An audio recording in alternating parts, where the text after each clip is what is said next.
کہ حضرت علامہ اقبال فقط ہمارے قومی شاعر ہی نہیں، فقط ایک فلسفی ہی نہیں، فقط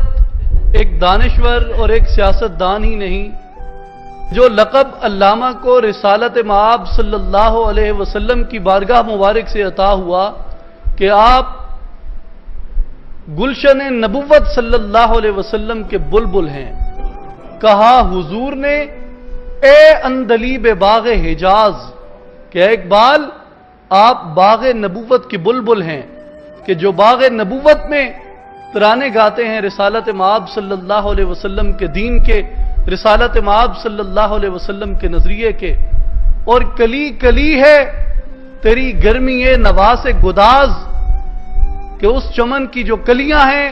وہ اقبال کے ترنم سے، وہ اس بلبل کے ان نغموں کے تلاطم سے